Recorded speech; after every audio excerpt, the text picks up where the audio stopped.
The BumbleKast is for entertainment purposes only. The host's comments and opinions, and those of their guests, are wholly their own and do not represent that of any other entity. Content is provided as is, with no guarantees of accuracy or timeliness. Unauthorized redistribution or editing of the BumbleKast in whole or in part is strictly prohibited.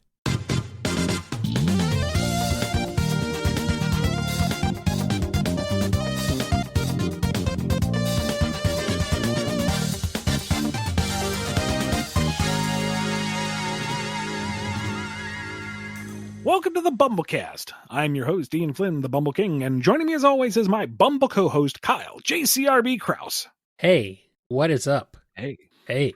Here we are. It's March. We're coming in like a bumble lion. Full of hot air. Oh, it's coming out of both ends. Oh, no. Oh, no. Not where I was going with it, Kyle, because I don't want to associate that with the questions that we are answering with our patrons over at patreon.com/BumbleKast, Ko-fi.com/BumbleKast, and our YouTube members, because that would just be unsanitary. Well, I mean, nothing says unsanitary like the BumbleKast. Or does it? I would normally associate it with, but you know what? I haven't been on social media a lot. So, anyway. Sanitary around here? Nah, we're on YouTube. Everything's unsanitary there. First Swagmaster E has the first question. Does the Galaxon Empire have merch? If so, what kind and how overpriced is it? I need to know if you can buy a Forever King doll that spouts propaganda when you squeeze it. Tell us more about Drogoon, Ian. Yes, I love it. That I'm still kind of settling on, but in general, yes, there is a lot of just in-your-face, ever-present reminders that you are part of Galaxon. Don't you love it here? Don't you want to show your support and your love for Galaxon by owning all Galaxon-themed merch? Don't you have a flag on your wall, and isn't your Post-it note with the same emblem? Aren't all your pins monogrammed with it? Don't you just love it here? The Forever King, though, is something of a sticking point because of how closely he monitors his own image and how he controls things. And I'm not sure at this juncture if he would allow himself to be presented as something cuddly and lovable. Or if this would be something that would be in like the round table meeting, like, sire, we've got to, improve our numbers with the children. Here's a little rendition of you that says, I love you when you hug them. I do not love these children. Yes, but they have to think that, sir. Because he's extremely mindful of how he is seen by the populace. He's a bit of a control freak. The name might have given that away. So I'm not sure where that would be, because he's not just the political figure, but he's also the religious figure of the, I guess it's nation, empire. Yeah. And to a degree, the very essence of his is sacrosanct. So would he allow effigies of him to be created? Or would he do that to ensure that the populace has something that they can attach to and enjoy? Good question. I'm still working that one out. And we got a question from Andrew D. Next up for our Anti-Mega Man series is parts 1 through 3 of Breaking Point. This covers the city's New Year's party being interrupted by the Emerald Spears remnants, Roll, Tempo, Rock, and Iceman going on a somewhat romantic mission in the Arctic, while Krantz and Stern end up at a fancy dinner with Dr. Light and Dr. Lalinde. And finally, the mayor renaming the city to Mega City, only for Breakman to show up to fight. Then everything turns to white for a certain crossover. All right, so the terrorist plot on New Year's. Maybe Xander... Xander figures out that Dr. Light has put some kind of brainwashing flashbulb in the descending New Year's ball and is there to disable it so that the people aren't made to just love Light for all that he does. And Mega Man is sent to stop him, and Xander manages to disable the full effect of the bulb, at least, and Mega Man hauls him in. And everyone thinks that, this was just a great presentation brought to you by Light Labs. Anyway, moving on with life. The Arctic mission, the kids were going out just for like a survey, weren't they? Maybe? I think so. It was just kind of like they were performing their function. So I guess that would be a time to explore the anti-versions of them and how they barely get along in this case. And then there was something like an ice quake where they had to work together to get out. So I guess it was just a matter of, okay, none of us like each other, but we all want to survive, so we have to work together. Meanwhile, Dr. Like and Dr. Lelende are having a conspiratorial discussion guised as a romantic evening out, and Kratz and Stern are performing a sting. Or did we establish they were crooked cops? Okay, they're performing a sting, and then when they bust the two doctors, they're like, all right, you're going to pay us to shut up. All right, there we go. Sure, yeah, there you go. Works out. And then, let's see, Mayor Dorado naming the city after Mega Man because everybody has fallen for the gimmick. Here's Mega Man, our great hero. Breakman is a little impatient with that and decides to jump the gun a little bit and start shooting. Yep. And Roll sees a perfect opportunity to finally be away with her hated brother, so she goes to shove him into the way of a shot, but he like moves at the last second and she gets blasted instead. Oh no. And thus we maintain the same shot scene. Oh no. And then crossover. Interesting. And Tails has a question. Hey folks, I'd love to get into the Dragooniverse, but I'm not sure where to start. I know the first issue is slated for release later this year, if I remember correctly, but have chapter snippets been released at this point? It's difficult for me to get into fictional media without consuming a story, as opposed to simply learning about the lore without a narrative context. Thanks. No, thank you. And right now it is hard to jump on, because we don't really have a lot to jump on to. Book 1 is due in the spring, hopefully, if we can get it to work. Right now, you can go to Drogoon.com, and there are 2 pay-as-you-want downloads. One is a collection of the old approach when it was a webcomic, and that hits some of the similar plot beats. If you read that kind of a primer for who the characters in the world are, it's not going to be canon going forward, but if you want kind of a taste of how the series is going to be, that's a place to start. I'm not sure what I'm going to do with it once the book is out for real, because I don't want to lose all that work, but I also don't want there to be confusion over what is proper Dragoon. Cross that bridge when we come to it. The other one is a manga-styled one-shot that we did for the 100th anniversary of Shonen Jump. And we didn't get picked up by the contest. Not terribly surprised. So it goes. But that's another kind of just small slice of life adventure. It's not really slice of life. It's rather quite high adventure, come to think of it.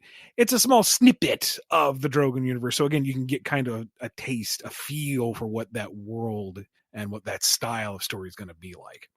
All right. Again, that's Drogoon.com. Convenient. Ava Arctic has a question. Being a fellow Homestar Runner connoisseur, I was curious what your thoughts were on the hit classics like Dangeresque 1 and Dangeresque 2. The Criminal Projective. Yes.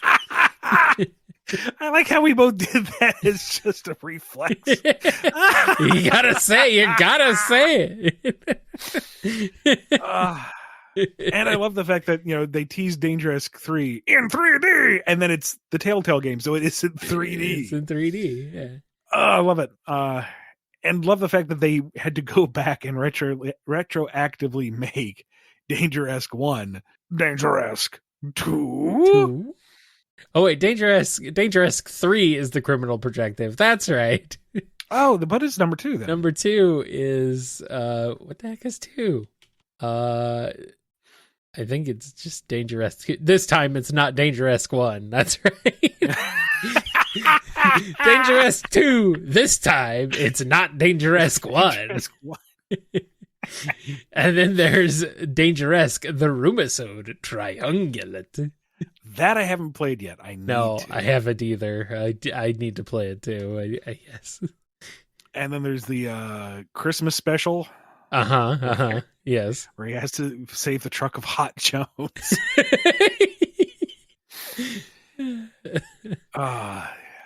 So yeah, love everything about Dangeresque. Yes. And would legit watch a full production, warts and all. Absolutely. And every now and again, I've got this like back of my head idea to do a like self-serious live action beat for beat remake. Like try to make it as gritty 90s action film as possible with real actors delivering the lines sincerely, but it's the exact same. Same nonsense dialogue, same surrealist settings and scenarios. Yes. But have people playing it straight. But and I feel like that would just make it even funnier. That would be amazing. Yeah. Yes. I know that there's a certain quote from Dangeresque that lives rent-free in both of our heads. Looks like we're gonna have to jump! You know how many times I either say that or think that in any video game? How many times have I been doing co-op in Genshin with Aaliyah, and we're at the top of a mountain, or on the Jade Chamber, or we're on top of the Sky Nail or something. It's like, oh, it looks like the stairs in the Sky Nail are broken. It looks like I'm going to have to jump. And she's like, yep, that joke hasn't gotten old after 20 times in a row. It's like, I love you, dear. 20 times in 20 times a year. No, this reminds me like Dragon Quest XI. Like multiple times, apparently, like the main character and at least one other character all have to jump off a cliff or jump off something to get away. Like it's a recurring gag multiple times throughout the game, and every time it happened, Jennifer and I were both look at each other and be like, "Looks like they're gonna have to jump." Also, I want like Tom Jones to do a legit cover of the theme song. Yes. Yeah. Please. That'd He fights amazing. the law, but he also fights crime, just not as much. Not as Dangerous. Dee. Yes. Parducci! Welcome to Oblivion, Danger Skew! Danger Skew!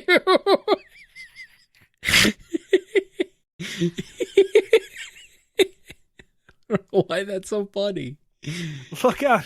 It's that incredibly powerful enforcer killing you guys. Which is like the scars and the bullet holes as post-it notes on them. Oh my god. Everything. Everything. It's genius. Glorious. It's glorious.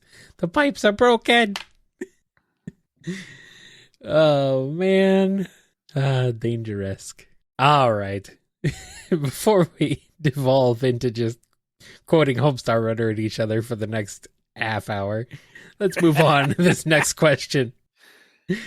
This one's from C-Man, who's asking this question on behalf of Jara. All right. So far, we have covered a day in the life of someone from the damp Normanheim and the dangerous Orgasheim. Let's have Kyle roll the dice once again to see what a regular day is like for a normal person of one of the 4 remaining known realms of Drogoon. Just gotta say, I love everybody just wanting more Drogoon. I haven't even put the book out yet. You guys make me happy. We'll get there. Get that book out. That just gives you more incentive to do that. I've already been incentivized, but yes. Well, anyway, now, yes. You got the Bumble die on hand? Yes, I do. I'm warming it up right now. Drofheim, number 2. Drofheim. Home of the Drofs. It is a fairly inhospitable land for anyone but Drofs. Like, the surface itself is constantly sandblasted by wind and grit. Nobody lives up there. You don't go there. You go underground, deep into the various strata. And there you will find pockets of cool, damp, habitable regions, entire cities worth of giant crystals, networks of cities built into the ceiling and the floor because it's all one consistent vein of rock. And the deeper you go, the closer you get to the core, where it is bloody hot down there. Most people don't go down there. You kind of crisp up real fast. Droth, they can go down there. They're fine. So it really does kind of depend on what strata you're on will decide what your day is like. Some places are a little more recreational themed, like they're resort refined. Other places are full on quarries.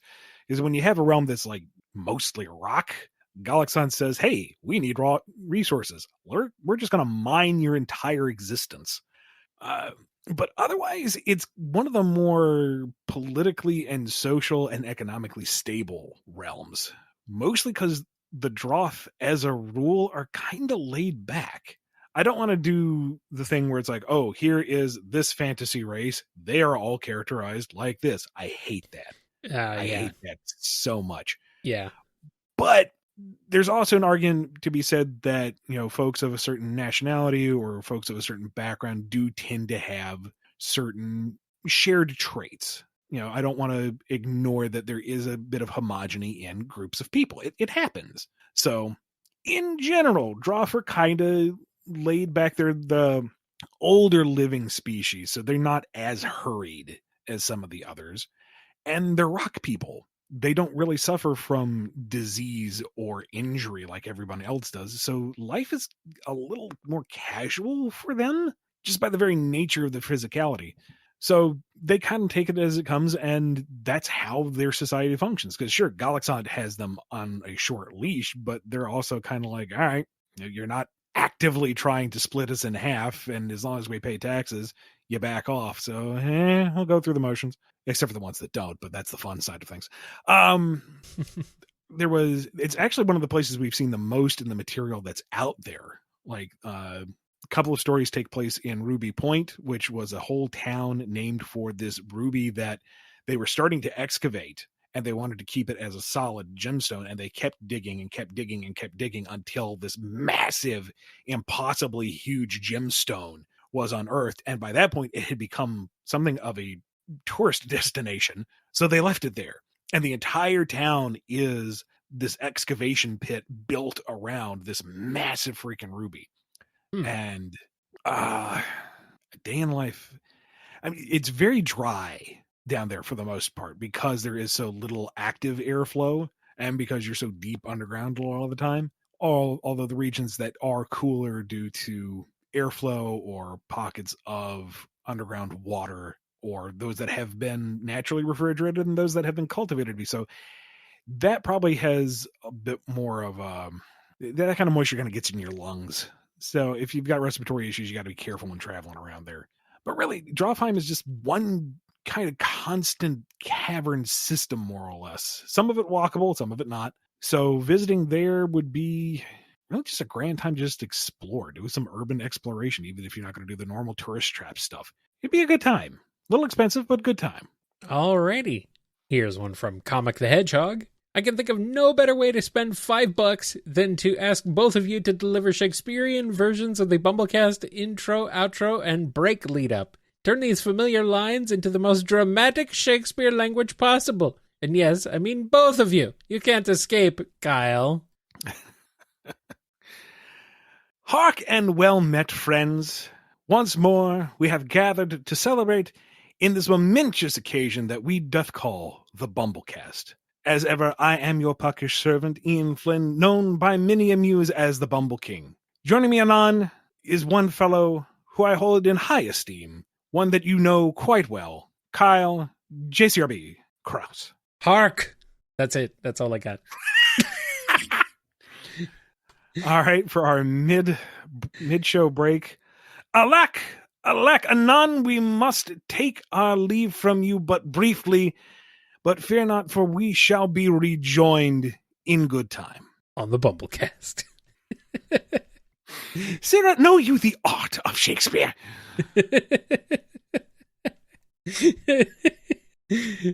All right. What about the last one?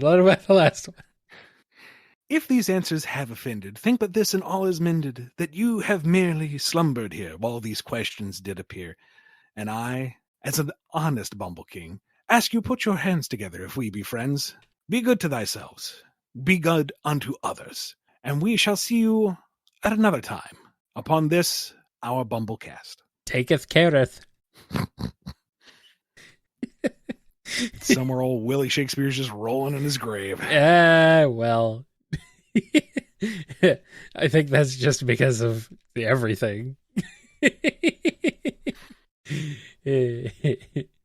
Oh, what he may be fools. the bard, but we've been barred forever referencing this again. It would have been funnier if I didn't fumble the line. We are fools. That's We It are ended at that. traipsing upon this stage. Uh-huh. Uh-huh. Here's one from Double L. The two of you independently awaken in a small room. You appear to be alone. In the room, you see a bed and a window. There's a door to the north and east. Both doors are closed. You may each choose one action consisting of a verb and noun. What do you do? Go bed. Sleep. Go Dennis. Wait, no, hold on. Inspect parpets. Get flask. You cannot get ye flask. Oh, no.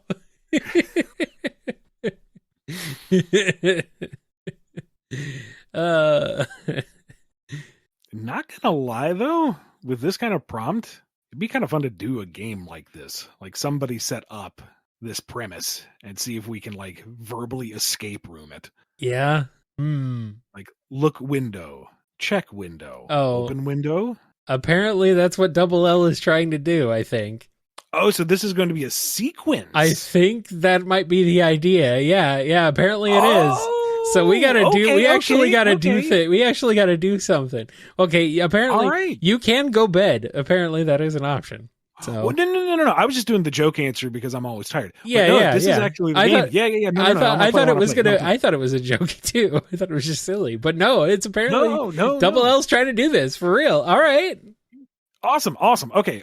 Then I will check window. Let's see. I will check bed. All right. So are we in the same room?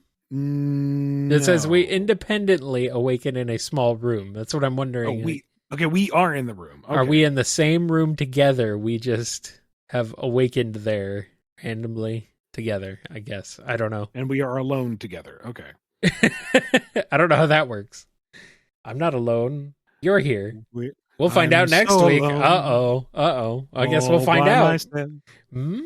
All right. This is the thing we're doing. I'm looking forward to it. It's a little bit of a game in our BumbleKast. Let's move on to this question here from Dove. Boys, I'm sorry to say, but you've been cursed. You really shouldn't have walked across that old witch's lawn. Your curse is that you must narrate your life from the moment you wake up until you go to bed for 1 week. But here's the twist. You pick the narration style. Will you choose news radio, sea shanty, fast-talking film noir, or brooding comic book antihero circa 2003? Can we just cycle it day to day? Because I'm game for all of those. I do like all of those. It's an old-timey radio, yeah. Newsflash, cat just used the letterbox. You can no longer sleep because of the stench. Up I go. I like this idea from the chat of the Stanley Parable. Oh, yeah. That's a good one. That's a really good one. And then Ian, up and moving, decided to get on with his day. No, I said get on with his day. He didn't go back to bed. I said he got up and on with his day. Well, after a brief nap, Ian got up and got on. Brief nap. Brief being the operative word. You can hear me. I know you can.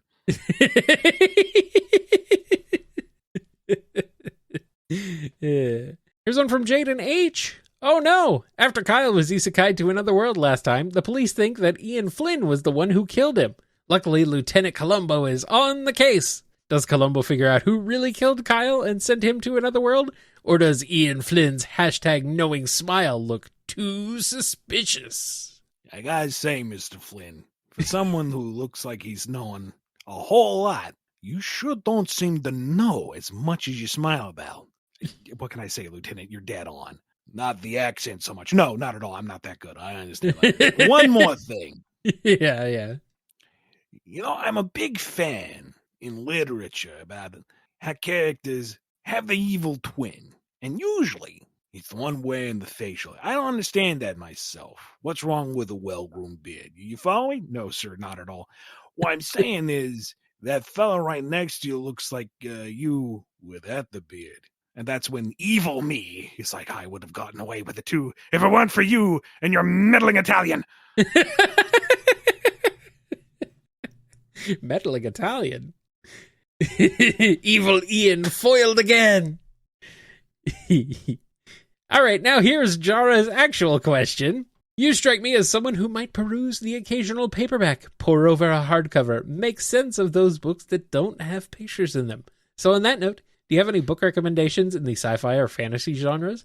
To make this a fair trade, let me name a couple of my own. Murderbot Diaries by Martha Wells, Destiny Cycle by Ursular, Weirkey Chronicles by Sarah Lynn, Hands of the Emperor by Victoria Goddard, and The Last Horizon by Will Wright. I'm assuming that is not Will Wright of SimCity fame or The Sims fame, but a different Will Wright. Know. But who knows? I could be wrong. Add all those to the list.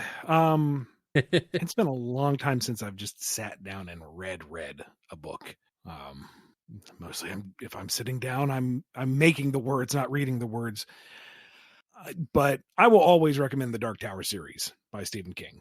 Mm-hmm. Even if I didn't prefer how it ended, the first 4 or 5 books were some of the most influential dark fantasy ever for me. Huge. And some of them have pictures, but they don't not all editions have it. So, it counts. And I guess it's kind of old hat at this point, but the Ender's Game series. I mean, Ender's Game is known as one of the premier sci-fi books. It's very solid, sure. But going through the 4 books in the series and just watching it kind of meander into its own weirdness, like I would argue by the 4th book, it's more science fantasy than sci-fi. And just seeing how it kind of stumbles along and does its own weird interpretation of its own stuff. I don't know. It's interesting, at least from a analytical point of view. We got a question here from Lorenzo.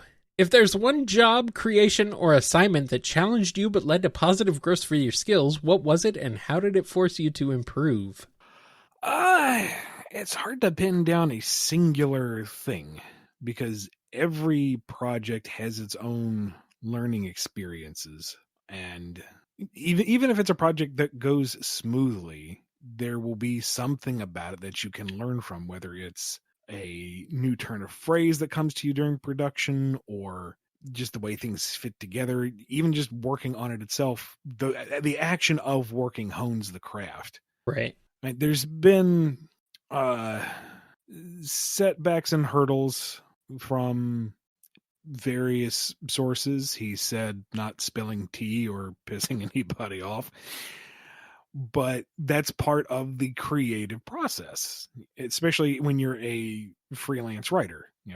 When the client wants something done a certain way, you can explain why you think it's better another way. And they say, no, do it this way. And you go, okay, let me find a way to make that work. And so you do, or you try to at the very least. Mm-hmm.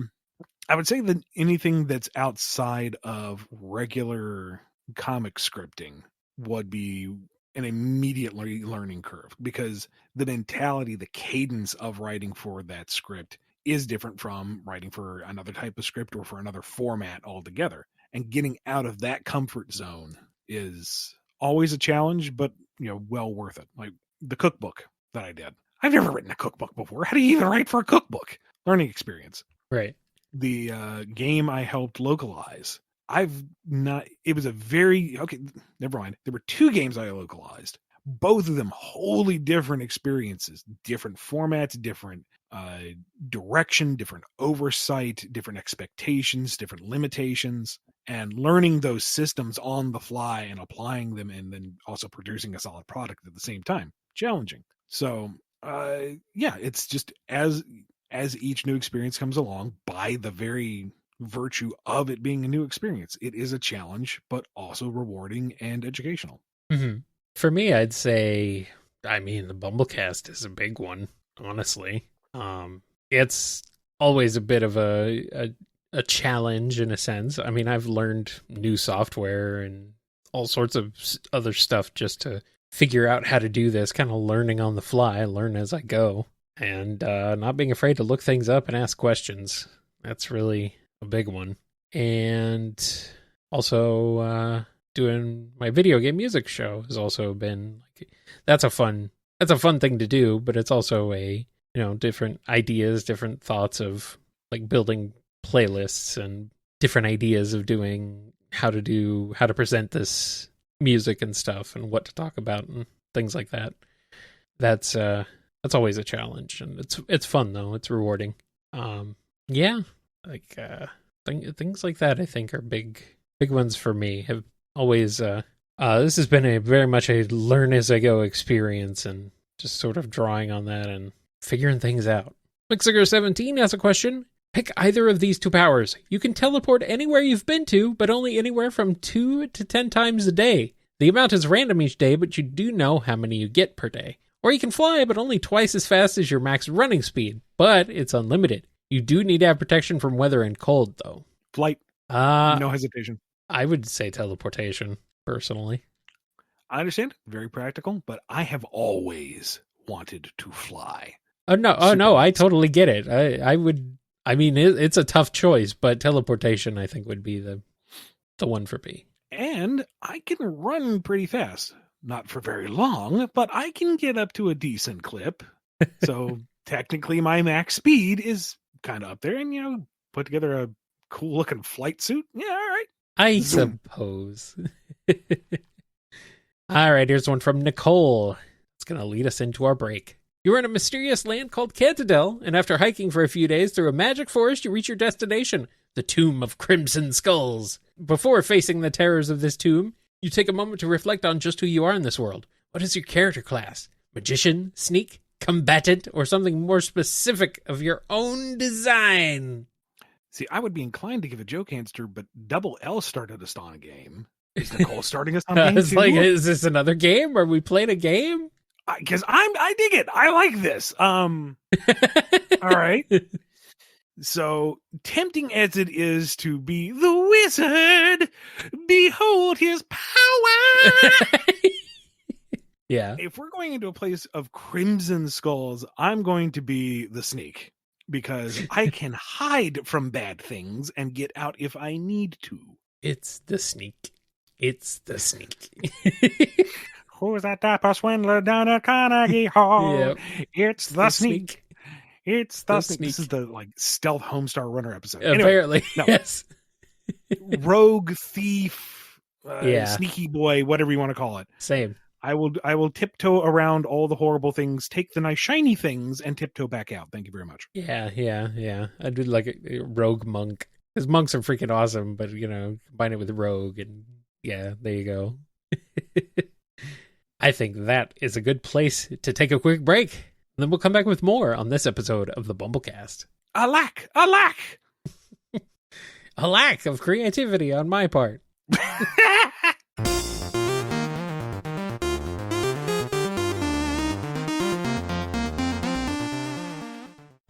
We're the bee and the berry. I'm the bee. Straubs. No, I'm the bee. Oh, my bad. We can cut that, right? No, we can cut that. Okay.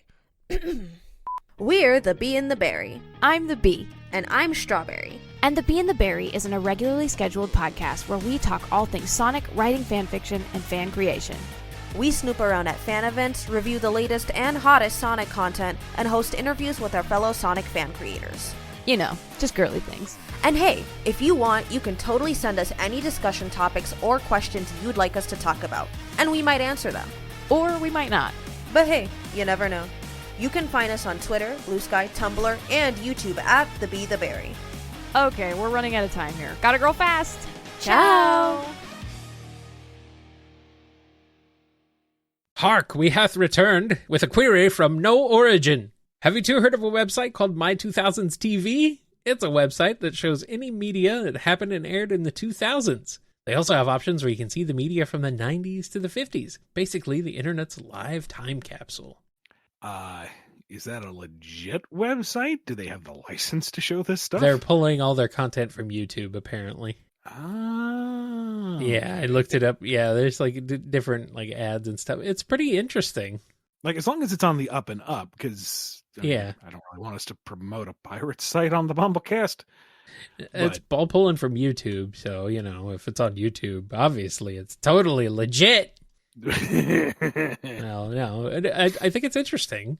What's the quality of the stuff? Is it it's YouTube quality? VHS or No, it just depends on what the original quality was when they pulled it. So okay, Some of it's like official releases of stuff. Some of it's like recordings of old commercials is what I've seen. Oh, wow. So yeah, it's pulling a lot of stuff from YouTube in general. So there's like cartoons and stuff on there. It's pretty neat. You can go through each year. It's not just 2000s. They have it all the way back through like the 50s, different decades going back through that you can check out. So it's pretty neat. Okay. So yeah. Guess that's what I need in my life. More media to consume. yeah.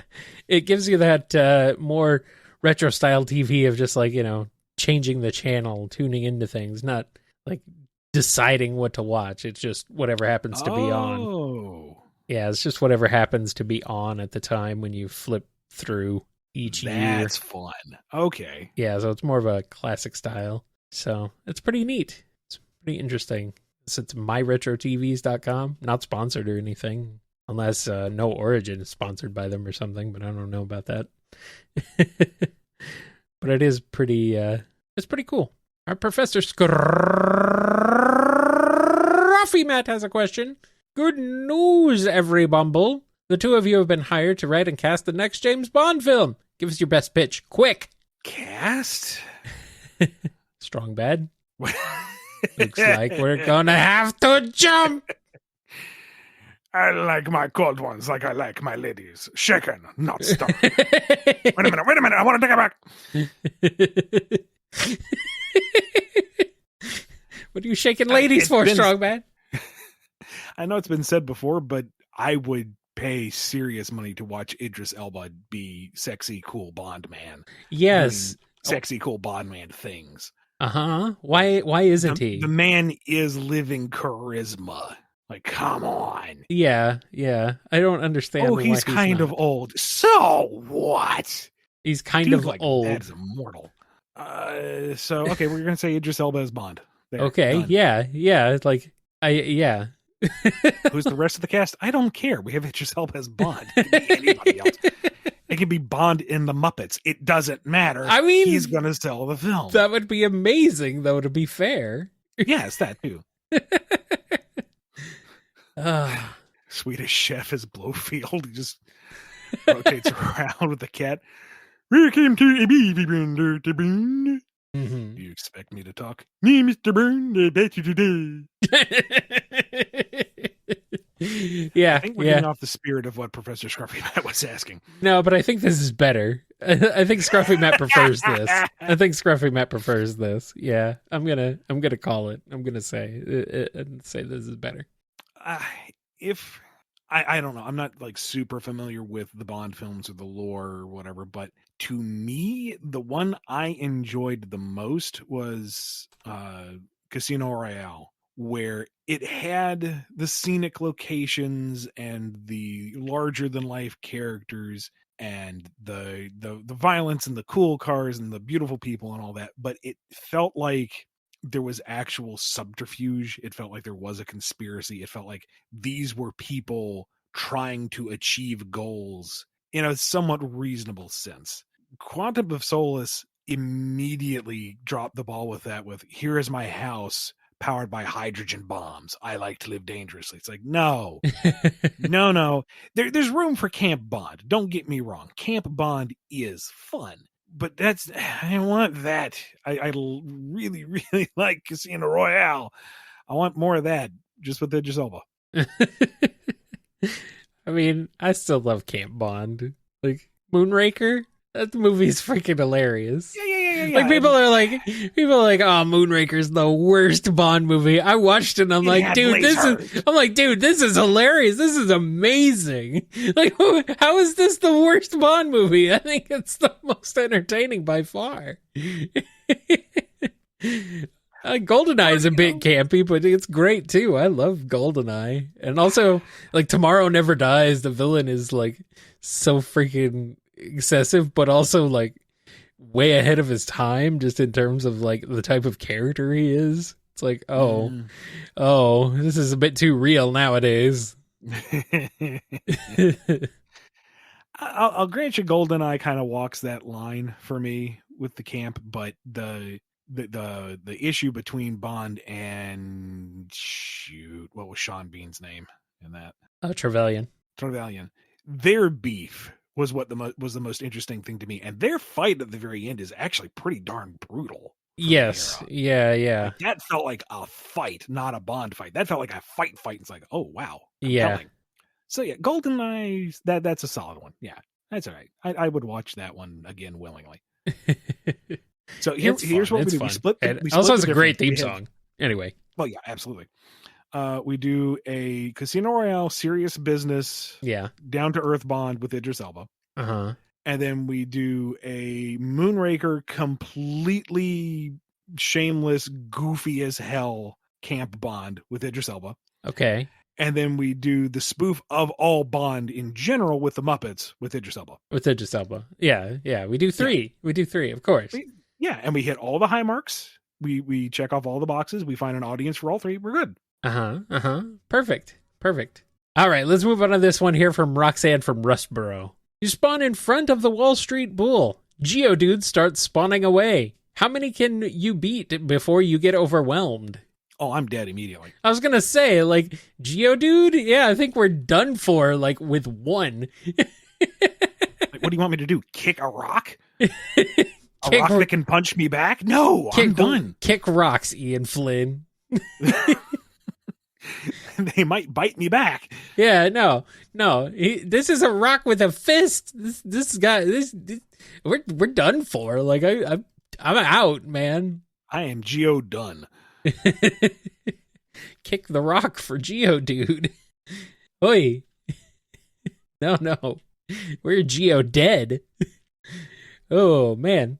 Sam Cybercat has a question. Ian, if the Monkey's Paw granted you the wish that you could bring back only one of your Archie original series out of Young Salem, Cosmo, or Mighty Crusaders, which one would you pick and why? Well, here's the hidden danger. It's the Monkey's Paw. So whatever wish you get, there's a catch. Yeah. I don't want there to be a catch with Young Salem. That's super deep and close to my heart. I don't want a catch with Cosmo because, I still have a story to tell there. Crusaders, I've already been burned a couple times on, so we'll go with that. And I get to do Crusaders again, but it's yet another reboot, and I don't get to finish any of the continuities. No, not again. Third time's the not charm.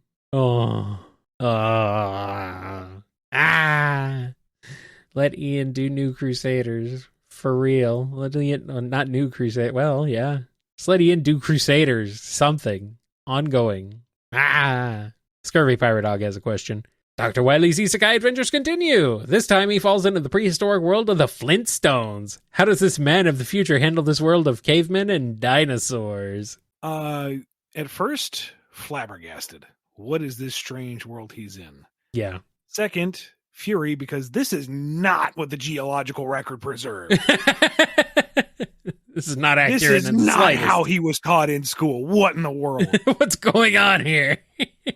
But 3, opportunity. Sure, there's no electricity, but clearly there are functioning machines. This is a relatively advanced civilization. Oh, he can work with this.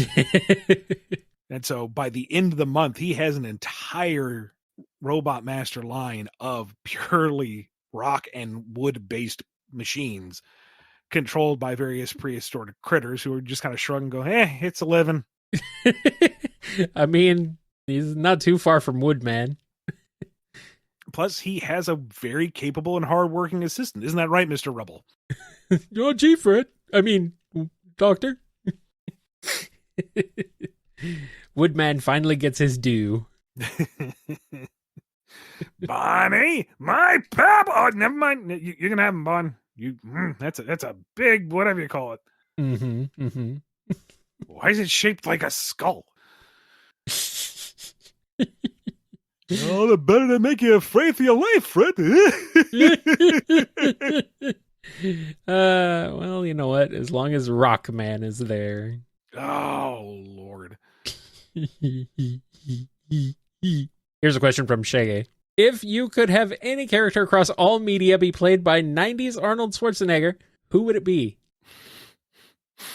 Cast him as Luke Skywalker. Yeah, I was going to say Bayonetta. That works too. I'm trying to think of who else. Obi-Wan never told you what happened to your father. He told me enough. He told me you killed him. No, I am your father. That's not true. That's impossible.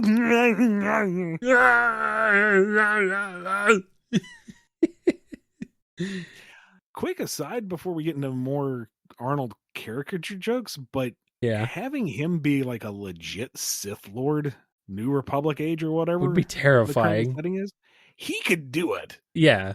Like, I mean, he could would be an legit honestly terrifying. like Sith dude. Yeah. Yeah, no doubt about that. Like, I'm not even talking parody and, oh, it's just Darth Vader 2.0. No, he could actually be like old school intimidating enforcer guy. yes, absolutely. That would be cool.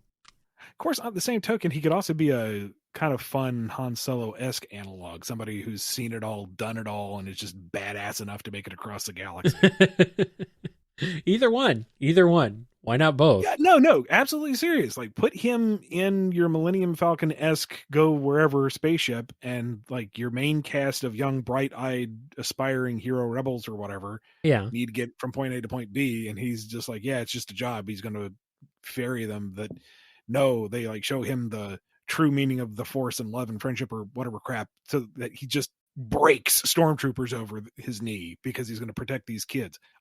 That would be cool. I would absolutely freaking love that. You know what? Never mind. Double cast him. He's also the Sith enforcer and the clones. He's doing There both. you go. Yeah, there you go. I mean, yeah. Have our cake and eat it too. We've established that there are clones in the Star Wars universe, so why not clone? There you go. Yes. Maybe the whole cast is just Arnold's. All Arnold's.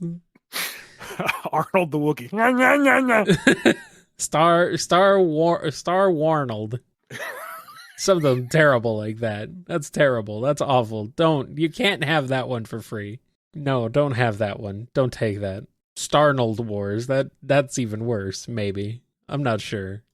Takes off the Mandalorian helmet. This is the way. Wouldn't shock me. All right, Sillytron has a question. What's your opinion on the snarky, cocky hero archetype, and what's the best way to approach writing and handling such a character? Perfectly fine. Can be entertaining and grating if used correctly. Mm-hmm. I guess the question is, what kind of story are they in? Like, is this something that's kind of lighthearted so you can have some fun with that snark? Or is it something a little more grounded, in which case, what are you doing with the character? Like, is there snarky arrogance something that is endearing, that their never say die attitude, that they bend the universe to their will is kind of inspiring? Or is it kind of grating? Are they the character that you kind of wish would walk off a cliff just so he would learn a lesson? How are they interacting with the rest of the cast? Is he someone there to motivate, or is this character tolerated? There's a lot you can do with the snarky archetype. Mm-hmm. It can be positive, it can be negative. It really just, it depends a lot on the context. Yep. Question from SoccerCot. Pepe Le Pew is now German. How does that go? Exact same, different accent. Well, yeah. Pepe Ein Pew? Pepe Zepew? I don't know, something like that. Speedweed has a question. All right, nerds, riddle me this. Do you think the Chozo should have, say, a traditional form of martial arts? If so, how would you want to expand on that? Or is that getting too close to stuff you'd rather wait on officially if you get the chance to write for Metroid? Well, I figure we already saw it with the Chozo ghosts in Prime. Mm-hmm. I mean, granted, with the ability to like jump through walls and across the entire arena, but they had a lot of martial combat attacks. So I assume that was Chozo Fu, or whatever you want to call it. Chozo Fu. Yeah, well, I might as well call it that. Whatever. That's what it's called now. I mean, no, there was a militant sect at the very least, and the less militant, so you could still have the martial arts being a form of self-reflection and discipline. So your warrior monk Chozo, in addition to your militant tyrant Chozo, and then they don't get along, so they have to kung fu fight. Uh-huh. And then the feathers really fly. Oh. I see what you And did there. then on top of that, given how transformative the armor is that they have, and their tech in general, what could they do to accentuate their physical prowess? Mm-hmm. And now I'm imagining some kind of Muso game where Samus's arm cannon goes offline for plot reasons. So she has to default to the Chozo martial arts she was trained. And you have her doing like sick rolls into the morph ball, popping up into tornado kicks and stuff like that. Why don't we just have this, like, in general? I would love know. this. Like, come on. Kung Pao Chozo? Oh, chat, that's terrible, but funny. Spoiler 1001 has a question. If the plot of something is very dependent on a fact for the story to work, are very strong implications sufficient, or do they need to be outright stated? Not 100% sure I follow the question. I'm a bit So confused the plot on of your story this. hinges on one specific idea. I guess, like, And you don't want to name that idea specifically. You just want to hint at it. Like there's a core truth that you don't want revealed, but you want the rest of the story to basically point you in that direction. I think that's what they're getting at. that seems like, I think, what they might be asking. Yeah. Okay.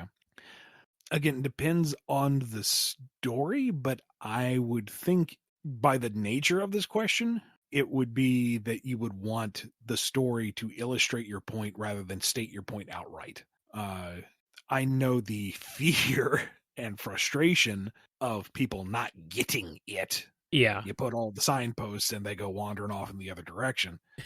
But that can't be helped to a degree. Part of it is you have to craft the story in the way that works best, and some folks just aren't going to get it. Yeah. Yeah. That's true. Go ahead. If stating that truth, if revealing that element is part of the climax, if that drives something within the narrative, then it's fine because it's more of a mystery. You're setting things up, and those who have put the pieces together go, aha, I am vindicated. I was right. And those who didn't are like, wait, where'd that come from? But if it's more that you want the reader to experience the story and come to that truth themselves, then I wouldn't say state it implicitly. Yeah. It's a tough line to walk. But yeah. Like Spoilers saying in the chat right now, there could be a sign saying, look down, and people will still go cloud watching. It's true. So, all right, here's one from Twilord. Noob Saibot gets isekai to the Owl House. What happens next? For the record, Luz recognizes him from Fatal Wombat or some other Disney-friendly rebrand of Mortal Kombat. I don't know if these are going to work together.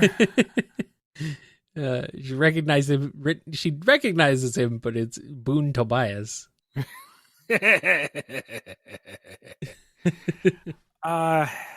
I really don't want bad things to happen to the Owl House crew, so I'm just going to say this goes kind of lampoony and fun. He just has a good time, you know? He's just... Yeah, maybe he's a little on edge because he's used to doing evil things for evil people, and, you know, here's a world with boiling oceans and giant skeletons and whatnot, so he'd feel a little at home, and everyone's relatively chill, and so he gets along with them. See, I'm not super familiar with Noob Saibot as a character anyway, so I'm groping in the dark here. Yeah. It's been so long since I watched Owl House, I'm blanking on all the names and organizations. It's like, you know, the thing with the guy who does this stuff. He wouldn't like him, so it'd be fun. I don't know. Yeah. Well, maybe the next Noob Saibot isekai will have will be something you could work with. Here's one from Where Drago. Dear Ian, you've previously worked on many beloved stories for Archie Comics and received tons of questions about Mirror Universe versions of the characters in them. Well, I'm cutting the middleman. Pitch us how you would write a Mirror Universe version of Archie and Friends. Or would that be Archie and Enemies? Plus an evil Sabrina if you have the time. Please and thanks. I am 99% sure this has been done somewhere. Oh, surely it has at some point. But I don't know. It's the thing with Archie is it's kind of timeless. Yeah. So it wouldn't be that terribly different. They're still going to high school. They're still kind of within the same sphere of everybody. It's just, you know, Archie is actively two-timing Betty and Veronica. Betty and Veronica are pursuing him specifically despite each other. Isn't this just Riverdale? Yeah, well, we haven't gotten to the murder just yet, or the cabal of shirtless men. We don't Yeah. need to go there, really. If we're doing anti-verse, I guess that means Reggie is actually altruistic and trying to help out people. Uh-huh. Jughead hasn't changed. Jughead is universally neutral. Oh, Jughead is his own alignment. I was just gonna say the anti-Jughead just does not eat at all. Maybe. Evil Sabrina, that's an entire spinoff that is way more engaging. Uh-huh, yeah. Because then you could have this whole thing with her and Amber Nightstone where Amber's actually like vindicated for being mad at her and wanting to experience the mortal realm more. Why did it go to this evil lady who's just causing trouble nonstop? Yeah. And also Salem is the same because Salem is his own alignment. Salem is universal. Salem is the same. Makes sense to me. We got one last question from Wildcard717. With Valentine's or Lonely Singles Awareness Day recently, it made me wonder. Different cultures have different signs of affection, from Zulu beads to wife carrying to box lunches to simple love letters. What, if anything, do each of the Galaxant races do or use to show someone they care? This is a fantastic question, and I have not gotten into that yet. Uh-oh. You gotta start building this world, Ian, or people are gonna ask these questions. It in so many other directions, but no, this I love this. This is great. This is a down-to-earth, simple cultural phenomenon that can be huge. Uh-huh. Oh my goodness. There's so many different ways you can go with it. I mean, each of the different species, different species and stuff could have different things. Right off the bat. Yeah. So just spitballing here. I would imagine the Humi are very mercantile driven. They are part of the manufactured system. You buy these cards, you buy these flowers, you buy these chocolates, you do it on this day. You have to go to the restaurant. You have to have the nice suit. You have to do this. You have to do this because otherwise you're not showing your affection properly. This is how you were trained. What is if this? You can't afford it, well, then too bad. You're a bad person. What is this? Late stage capitalism? Yeah, pretty much. Oi. What would it be for the Ajay? I think it would be an exchanging of simple gifts, usually fruit. It's anything too ostentatious, too expensive is actually kind of frowned upon because that's more for what the royalty do or what the Hume do. We have those hairless, tailless things. No. We have culture. Gross. And it would be maybe more of like a family affair, larger group thing. Like you all get together and kind of intermingle because it's a very social group and they have very large families in general. Droth are just generally so casual with their interactions. The idea of having like a specified day is weird. Why do you pick one day to show your affection? You just do it all the time, man. You like somebody, you hang out. They don't like you back, you move on. But why are you doing the gift thing? I mean, it's been around so long that they've kind of got the idea. Okay, you give something to somebody else as a token. Okay, they understand that sentiment. It's a show of appreciation. So it's a much more casual and friendly experience, I guess. Not to say that all Droth are dispassionate. There would be actual romance between a few, and they kind of like that idea of kind of going whole hog on this gesture. But in general, I think they would be more like supplying the demand of everywhere else. Let's see. In Shantyheim, that is a much more intricate dance, and in some cases quite literally. Because a lot of their culture is built around appearance and what is perceived as beauty. And if you don't quite match just the basic standards, you're already kind of behind the eight ball. So I imagine there would be a bit of a counterculture to that. But in general society, it would be a lot of peacocking, I guess. A lot of showing off. And maybe not necessarily to any one individual, but just kind of putting yourself out there. Individual pageantry to see what kind of attention you can get. Not that necessarily has to go anywhere. It's more like a very live version of how many followers you can get on that particular day. Yeah, just showing off.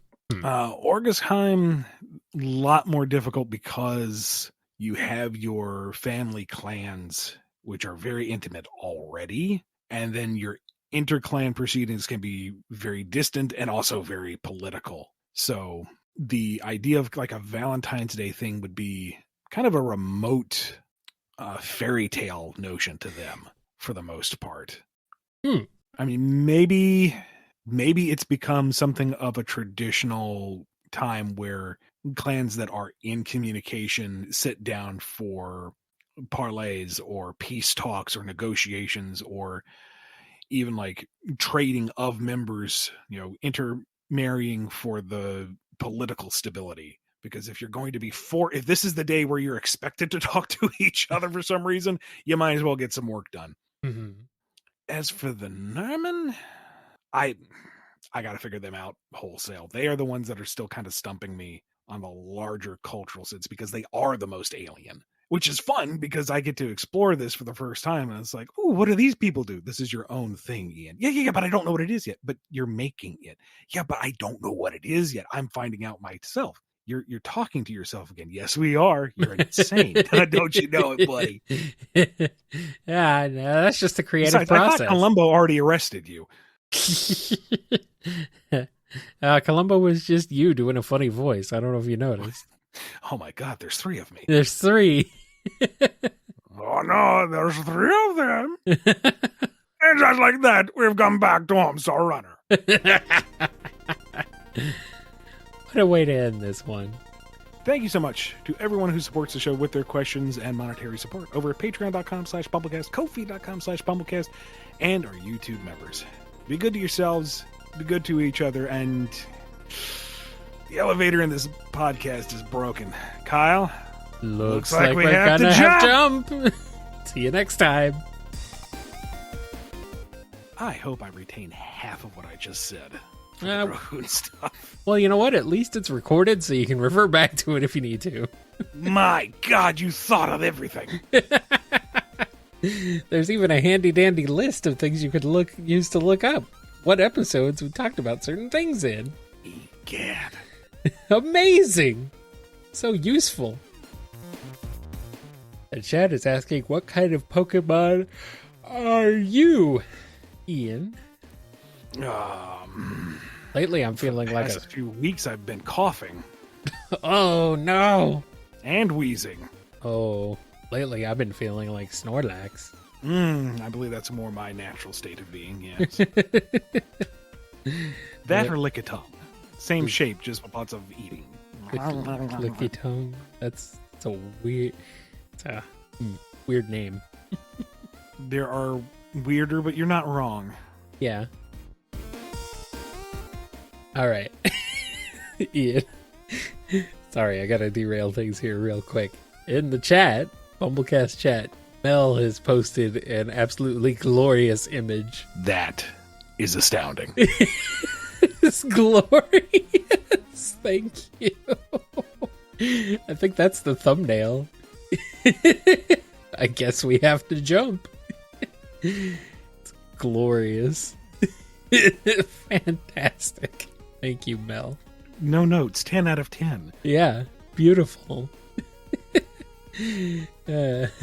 Looks like we're gonna have a thumbnail.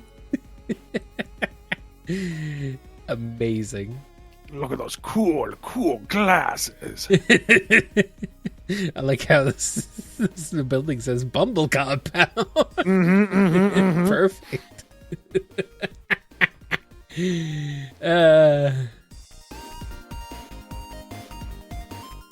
You've been listening to the BumbleKast, a co-production of Bumble King Comics and the KNGI Network. Original theme music composed by Ken Coda Snyder. Remixed intro by T-Lopes. Find out more information, along with podcast feeder links, MP3 downloads, and more at bumbleking.com and kngi.org.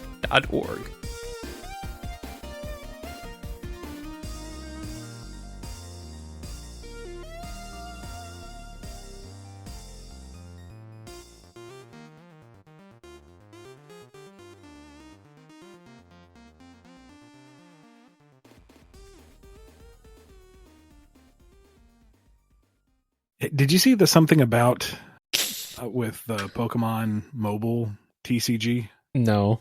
Okay. One, it's hilarious. Uh-huh. Two, it's like, I'm not going to get back into that. I dabbled in the physical version years ago. I'm not going to go back. You can't draw me back. I mean, sure, it's a funny video, but I don't need to go back. What is it doing on my phone? So now you're playing that? Yeah. I'll get tired of it eventually. I'll burn out through the, quick rewards.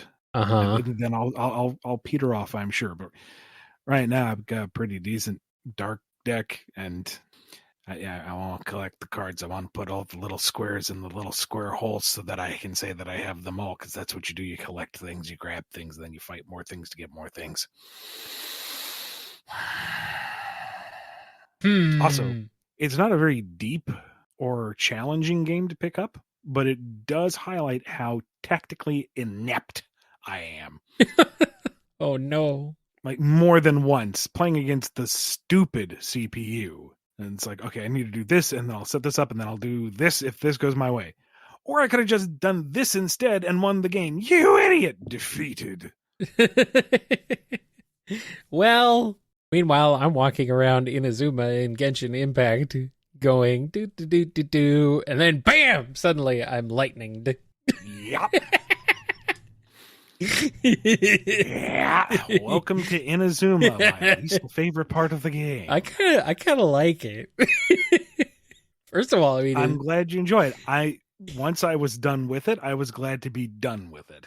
First of all, it's kind of beautiful. Like, it's there. Look, it looks gorgeous in some areas. Like, holy crap.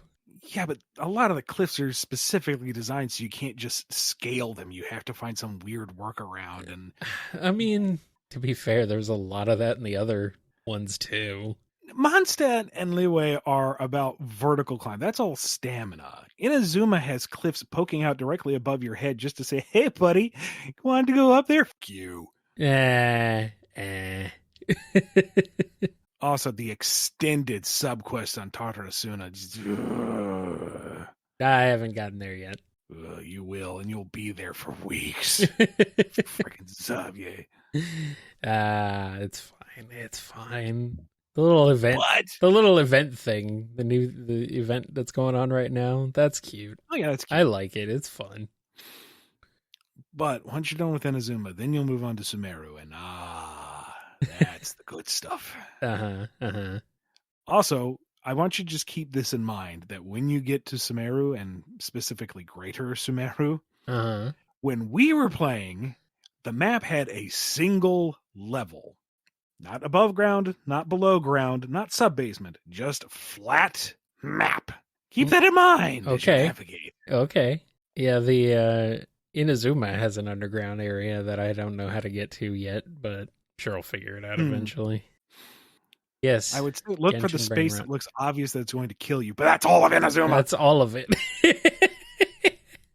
I found a few suspicious looking areas, but I don't think my Electrographana thing, is that what it's called? I forget.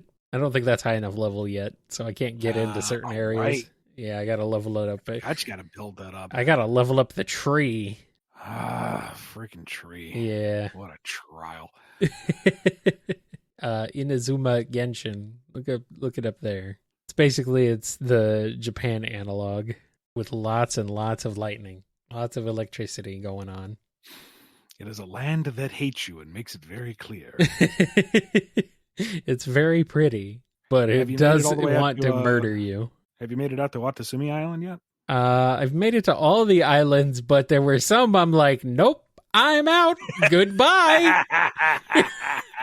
Let's see. The first time I got struck by lightning in the game at all was in Inazuma. Somehow managed to avoid it up until then. Shoot. What's the big purple island with the swirling storm around it? Is that Watatsumi? No, that's Tsurumi, I think. Okay, that's yeah. the furthest south. Yeah, the furthest south island. That's the one that got me. Actually, Watatsumi actually isn't that bad, honestly. It doesn't bother me that much walking around there. I've been... Oh, no. It's kind of a pain to navigate, but it is very whimsical. Yeah. In its design. Talking about beautiful places, it is dreamlike. Oh, Watatsumi, yes. It's one gigantic bowl, so it's kind of hard to get around. But Yeah. beyond that, it's fine. That's where I was exploring actually earlier today. So, with the teleporters unlocked, it's all right. It's not too bad once you get to all the teleporters. Yeah.